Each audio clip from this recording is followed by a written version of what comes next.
बहुत बहुत स्वागत है आप सभी का आपके अपने YouTube channel Shukla study point में। मैं शिवम शुक्ला आप सभी दोस्तों का हार्दिक स्वागत करता हूँ।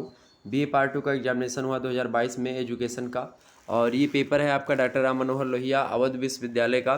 पेपर 1 इससे पहले मैं अवेलेबल करवा चुका हूँ, आप लोगों ने देखा होगा। पेपर 2 ये आप लोगों के समक्ष में प्रस्तुत कर रहा हूँ, और ये thought and practices in education paper 2 जो है इसका नाम है। और इसमें जो पूछे गए प्रश्न हैं, यह देखते हैं कौन कौन से प्रश्न पूछे गए थे। टाइम आपको 3 आवर्स का दिया गया था, मैक्सिमम मार्क्स आपके 100 के थे। नोट करा कि attempt all parts this section as per instructions, यानी कि सभी खंडों से आपको निर्देशानुसार प्रश्नों के हल देने हैं। प्रश्न के उत्तर खंड आ देखते हैं उसमें, यानी सेक्शन ए की बात करें तो very short answer type question पूछे जाते हैं, यानी अति लघु उत्तरीय प्रश्न। ओके, देखते हैं कि क्या क्या इसमें जो है कैसे प्रश्न आ रहे हैं, कैसे प्रश्न आए थे। कह रहा कि attempt all questions give answer of each part in about 50 words, यानी 10 क्वेश्चन करने पड़ेंगे, और दो जो है नंबर का एक प्रश्न है, 20 नंबर यहीं से आपको मिल जाएंगे। ओके, ये बात ध्यान रखेंगे। यानी इन सभी प्रश्न के भाग, मतलब सभी प्रश्नों मतलब जो एक प्रश्न दिया है, इस एक प्रश्न के 10 भाग हैं, तो इसीलिए बोल रहा है कि 10 भागों के उत्तर दीजिए, मतलब कि सभी भागों के, और प्रत्येक भाग का उत्तर लगभग 50 शब्दों में होना चाहिए। इस बात का भी मेंशन यहाँ पर किया गया है। ओके, तो यहाँ पर आप देख सकते हो प्रश्न जो पूछा गया है, ये आपकी यूनिवर्सिटी में भी ऐसे अगर प्रश्न लिखित पेपर में अगर प्रश्न होता है, लिखित होता तो आपके यूनिवर्सिटी में ये सारे प्रश्न आने की संभावना रहेगी, इसीलिए पेपर को आपको दिया जा रहा है। आप एक बार मॉडल पेपर जरूर देख लीजिएगा। प्रश्न है कि education in the dynamic side of philosophy discuss, यानी शिक्षा दर्शन का गयात्मक पक्ष है, वर्णन कीजिए। बार बार मैंने बताया था शिक्षा, ये इस प्रश्न के बारे में तो आप लोगों ने इसका हो गया होगा।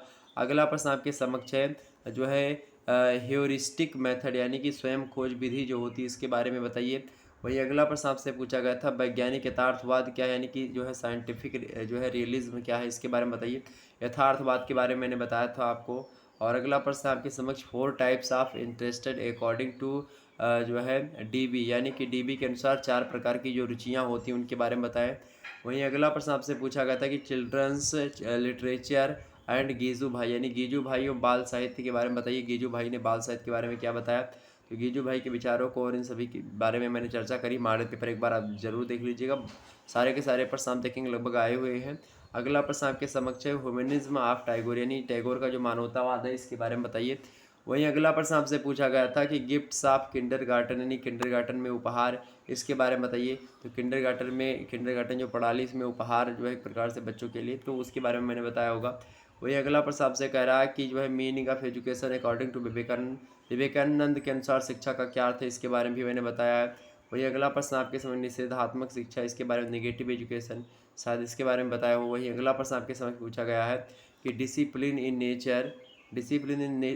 जो है नेचरलिस्टिक या नेचरलिस्टिक एजुकेशन, यानी प्रकृतिवादी शिक्षा, इसमें अनुशासन के बारे में आपसे क्या बता, मतलब उसमें बताया गया, इसके बारे में बताइए। वही सेक्शन बी से कुछ प्रश्न आए थे, यानी कि शॉर्ट आंसर टाइप क्वेश्चन पूछे गए थे, लघु उत्तरीय टाइप के। इसके लिए निर्देश दिया गया था आपको कि attempt all questions give answer of each question in about 200 words. 5 question करने थे, 10 नंबर का एक प्रश्न था, 50 नंबर यहीं से मिल जाते। नोट आपसे कह रहा है कि सभी प्रश्नों के उत्तर दीजिए, प्रत्येक प्रश्न का उत्तर लगभग 200 शब्दों में आपका होना चाहिए। ओके, देखिए दूसरा प्रश्न आपसे कह रहा है कि डिस्क्राइब किंडरगार्टन मेथड, यानी किंडरगार्टन विधि की विवेचना कीजिए। क्या कह रहा है, किंडरगार्टन विधि की विवेचना कीजिए आपसे कह रहा है। तो आप लोग जो है इस विधि के बारे में तो मैंने आपको बताया था। वहीं अगला प्रश्न देखिएगा, आपसे पूछ रहा है आर करके आपको प्रश्न दिया गया था वह करके कि discuss aims of education according to realism, यानी यथार्थवाद के अनुसार शिक्षा के उद्देश्यों का वर्णन कीजिए। ये भी प्रश्न आपका इंपॉर्टेंट है। वहीं अगला प्रश्न आपसे पूछा गया था, और इन सभी प्रश्नों के बारे में आप देख सकते हैं वहाँ पर बताया गया है। अगला प्रश्न है कि राइट शॉर्ट नोट ऑन जो है विश्व भारती पर संक्षिप्त टिप्पणी लिखिए। विश्व भारती के बारे में बताया गया, ठीक है। उसके बारे में अगला प्रश्न आपके समक्ष अथवा करके कि एक्सप्लेन डाल्टन मेथड, यानी डाल्टन प्रणाली की व्याख्या, इस प्रणाली की व्याख्या भी मैंने बताई है। आप मॉडल पेपर एक बार देख लीजिएगा, उसमें फ़ोटो वगैरह मेरी लगी हुई होगी, उसमें मैंने बताया सारे प्रश्नों के उत्तर। ओके, तो ये आपके देखिए बहुत सारे प्रश्न हैं जो और करके प्रश्न दिया गया, उनमें से केवल एक ही करना, चाहे ऊपर वाला करेंगे चाहे नीचे वाला, ठीक। अगला प्रश्न चौथा नंबर, जैसे चौथा नंबर प्रश्न है कि discuss the realism between education and philosophy, यानी शिक्षा एवं दर्शन के मध्य संबंधों का वर्णन कीजिए। इसके बारे में मैंने बताया था। तो अगर ये प्रश्न आपको पता है तो ये करिए, अगर नहीं पता तो इसके स्थान पर ये प्रश्न कर सकते थे। नंबर आपको 10 नंबर, चाहे ऊपर करेंगे तो 10 नंबर मिलेगा, ये वाला करेंगे तो भी 10 मिलेगा। प्रश्न है कि describe the educational thought of Shri Aurobindo, Shri Arvind के शैक्षिक विचारों की विवेचना कीजिए। मोस्ट इंपॉर्टेंट है, इसके बारे में भी मैंने बताया था। तो सारे के सारे प्रश्न आप देखेंगे लगभग मेरे द्वारा बताए गए मॉडल पेपर से ही आए हैं। इसी प्रकार से और भी सब्जेक्ट के आएंगे और आप लोग परेशान मत हुए उसके लिए। अगला है कि discuss the educational thought of Gijubhai, यानी गीजू भाई के शैक्षिक विचारों का वर्णन कीजिए। ये भी प्रश्न आपका इंपॉर्टेंट है। वहीं अथवा करके आपको प्रश्न दिया गया है कि describe educational thoughts of Shri Vivekananda, यानी श्री विवेकानंद के शैक्षिक विचारों की विवेचना कीजिए। मोस्ट इंपॉर्टेंट प्रश्न आपसे पूछा गया। वहीं अगला प्रश्न है एक्सप्लेन चीफ कैरेक्टरिस्टिक्स ऑफ जो है नेचरलिस्टिक एजुकेशन, यानी प्रकृतिवाद शिक्षा की मुख्य विशेषताओं की व्याख्या कीजिए। इसके बारे में मैंने बताया श्री अरविंदो के विचार, श्री विवेकानंद के विचार, सभी के विचारों के बारे में चर्चा करिए। अगला प्रश्न आपसे पूछा गया था कि discuss women education according to Rousseau, यानी कि रूसो का जो एक प्रकार से नेचरलिज्म एजुकेशन है, यानी प्रकृतिवादी शिक्षा, रूसो के अनुरूप स्त्री शिक्षा का वर्णन कीजिए। तो रूसो के अनुसार इसके बारे में भी मैंने आपको बताया होगा कि ये प्रश्न पढ़ लीजिएगा।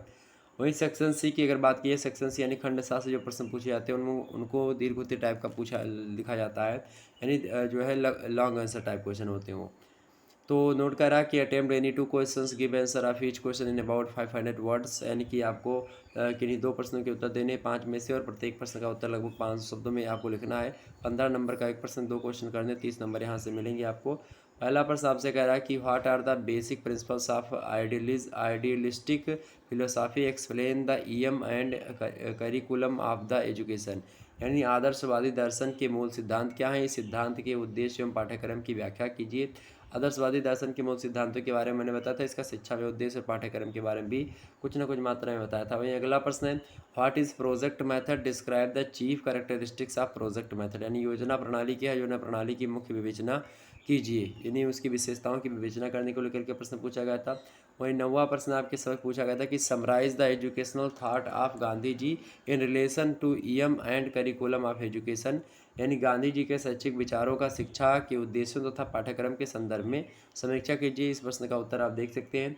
वहीं अगला प्रश्न आपके समय 10वां पूछा गया था कि what do you mean by Montessori method, discuss its principle, यानी मॉन्टेसरी विधि से आप क्या समझते हैं, इसके सिद्धांतों का वर्णन कीजिए।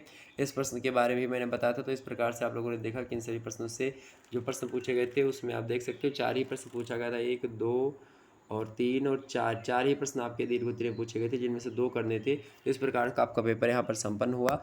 और इसी प्रकार से सोशियोलॉजी वगैरह के भी पेपर में आपके मतलब मेरे द्वारा बताए गए मॉडल पेपर से आएंगे। मॉडल पेपर पहले से अवेलेबल है, उसको देख लीजिएगा, हो सकेगा तो मैं एक और मॉडल पेपर आपको दे दूँगा। ओके, मिलते हैं फिर नेक्स्ट वीडियो में, तब तक के लिए जय हिंद जय भारत। आप सभी का बहुत बहुत धन्यवाद।